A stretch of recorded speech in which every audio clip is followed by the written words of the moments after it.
Best of luck. Thanks అండి. Construction మొదలైన 4 weeks లో మా ఫీల్డ్ ఆఫీసర్ వానమాలరావు మీ ఊరికి వస్తాడు.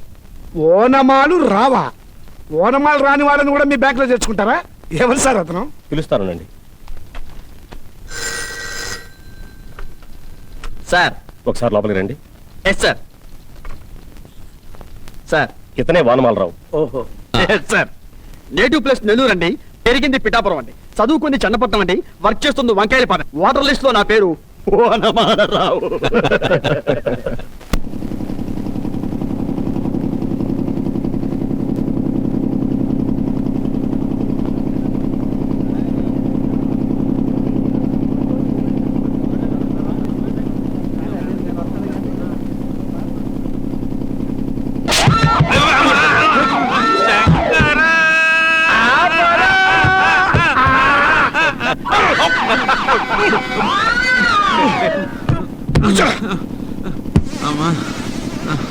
పెట్టి మీరు చేసా నేను చేస్తే ఏమవుతుందంటారు?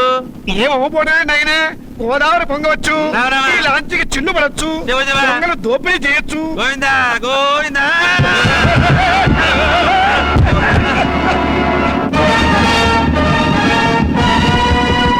మెల్లగానే దొంగలించండి బాబు.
వల్ల కాదు అసలు ఐడియా లేకు.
చెప్పరా, నిజం చెప్పు.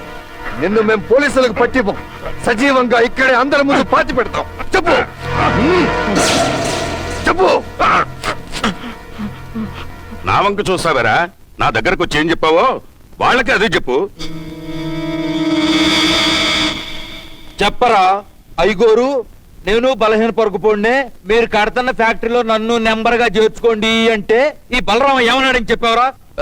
అదే బాబు, ఆయన మొన్న ఎలక్షన్ లో నాకు ఓటేయలేదు గనక నిన్ను నెంబర్ చేయనని బలరామయ్య అన్నాడని నువ్వు నాతో అన్నావు కదరా? అవునండి అన్నారు. ఆ తర్వాత ఆ తర్వాత ఏం జరిగిందో కూడా మీరే అందివ్వండి, వాడు ఊ కొడతాడు. అంటే ఇదంతా నేనే చేయించానంటావా? ఆ అవసరం మీ కాకపోతే మరి ఇంకెవరికి ఉంటుంది? మేము బాగుపడటం మీకు ఇష్టం లేకపోవచ్చు, కానీ మేము ఈ ఊళ్ళో ఫ్యాక్టరీ మూలంగా ఊళ్ళో ఉన్న పేదవాళ్ళందరూ బాగుపడతారు, ఊరు బాగుపడుతుంది. ఆ బాగుపడుతుంది. మా అన్నయ్య గనక నెగ్గితే ఈ ఊళ్ళో బోడి పట్టు పురుగుల ఫ్యాక్టరీ కాదు, స్టీల్ ప్లాంట్ పెట్టేవాళ్ళం. ఏయ్, ఇప్పుడు తేలాల్సింది మీరెప్పుడో పెట్టబోయే బోడి స్టీల్ ప్లాంట్ సంగతి కాదు, జరిగిన స్టీలింగ్ సంగతి. వచ్చిన రౌడీల సంగతి రౌడీలను పంపి డబ్బు కాజేయమని చెప్పింది నువ్వేగా? నేనెప్పుడు చెప్పాను? చెప్పవేరా, బ్యాంకు నుంచి డబ్బు తెస్తున్నా, అది కొట్టేసి నాకిస్తే మీ అందరికి తలకింత చొప్పున ఇస్తానని కృష్ణమూర్తి చెప్పాడని చెప్పావు కదరా? అవునండి అన్నారు. నీ డొక్క చిరుస్తావు. చెప్పరా? నేనన్నానా? నేనన్నానా? మొన్న మన ఇద్దరం తాడి చెట్టు కింద కళ్ళు తాగుతుండగా అన్నారు కదండి. లేదన్నయ్యా, నేనే నట్టు, నాకేం తెలీదు, నిజంగా నాకేం తెలీదురా. రేయ్ భూపతి నాయుడు, మాలో మాకు చెలికలు తెచ్చి మమ్మల్ని విడదీయాలని చూస్తున్నావా? నువ్వు తల్ల కిందలుగా తపస్సు చేసినా ఆ పని చేయలేవు. కలియుగంలో ధర్మం ఒంటి పాదం మీద నడుస్తున్నా, మా ఇంట్లో అది 4 పాదాల మీద నడుస్తోంది. ఏయ్, తొడగొట్టి చెబుతున్నా, ఈ పెద వెంకటరాయుడు కొడుకుల్ని ఎవ్వరూ విడదీయలేరు. పదండి అన్నయ్య. ఒరేయ్ వీరభద్రం, తెర వెనక నిలబడి ఆడిస్తున్న వాళ్ళందరి జాతకాలు తల్ల కిందులయ్యే రోజు దగ్గరలోనే ఉంది, గుర్తుంచుకో. బ్యాంకు డబ్బు గోదాట్లో మునిగితే వాళ్ళ ఆస్తి హారతి కర్పూరం అవుతుందన్నారు. ఏమైంది? మీ కోపం వస్తే చెప్పండి, నోరు మూసుకుంటా. నువ్వు నోరు మూసుకున్నా ఊరు నోరు మూసుకోదనా? ఆ ఇంటి అన్నదమ్ముల టైపే వేరు. అసలు నేను ఆ ఇంట్లో పుట్టా బాగుండే. చంపేస్తాను ఆ కోత కూస్తే. నువ్వు కూసిన కూత మాత్రం బాగుందా? నువ్వు మాట్లాడుతుంటే 100 బావురి కప్పులు ఒకేసారి బెక్క బెక్కమన్నట్టుందట. రేయ్! అలా అని ఊళ్ళో అనుకుంటారు మరి. చంపేస్తాను. కొట్టకు, కొట్టకు. రేయ్! నేను అర్జునుడిని. రేయ్! అమ్మో! పాల బేబీ, పాల బేబీ, ఆగుము, ఆగుమంటుంటే ఆగు. పాల బేబీ, పాల బేబీ. ఏంటి చంద్రం బాబు అలా ఉన్నావు? నా అగ్రజ దుర్మార్గుడు నా వీపుని బంజరు భూమిని దున్నినట్టు దున్నినాడు. అయ్యయ్యో. పాల బేబీ, నేనొక విషయం అడిగిదాను, ఎవరితోనూ చెప్పవుగా? చెప్పను. నాకు వచ్చిన పెళ్లి సంబంధములన్నీ తప్పిపోటుకు కారణము నేను ఆడంగి వెతవనని మా అగ్రజుడు అనినాడు. నేను మగ వెతవనని నిరూపించుకున్నట్టు ఎటులా? దానికి నన్నేం చేయమంటావు? ఒక్కసారి చూసి చెప్పు. ఏం చూడాలి? అదే నా ముఖం. అమ్మయ్యా, అంతేనా? నేను మగంగి వెదవనో కాదు, నా ముఖం చూసి చెప్పాలి పాల బేబీ. ముఖాన్ని బట్టి కాదు చెప్పాల్సింది, సుఖాన్ని బట్టి. సుఖమేంటమ్మా? పెళ్లి కావడం లేదని ఏడవటం కంటే ఇలాంటి కేసును పట్టుకుంటే నాది కల్తీ లేని పాల జీవితం అవుతుంది. ఏంటి చూస్తున్నా? చేస్తా. ఏం చేస్తావు? చెప్తారా? ఏం చెప్తుందో ఏం చేస్తుందో నీ అబ్బా! చెప్పుము, ఏమి చేసేదావు నన్ను? చెప్తా. అబ్బా! ఇలా చేస్తే నీకెలా ఉంది? నరములలో ఏదో జర జర జర జర పాకినట్టులాగా నున్నది. ఇప్పుడు ఎలా ఉంది? అబ్బా! ఎలా ఉంది? అబ్బా! ఆ? లో వోల్టేజ్ లో కరెంటు షాక్ కొట్టినట్టుందమ్మా నాకు. ఇప్పుడు ఎలా ఉంది? ఎవరో ఆకాశమునకు లేపినట్టులాగా నున్నది. పాల బేబీ, అయితే నువ్వు మగాడివే. పాల బేబీ, పాల బేబీ, రేపు నేను ఆతు.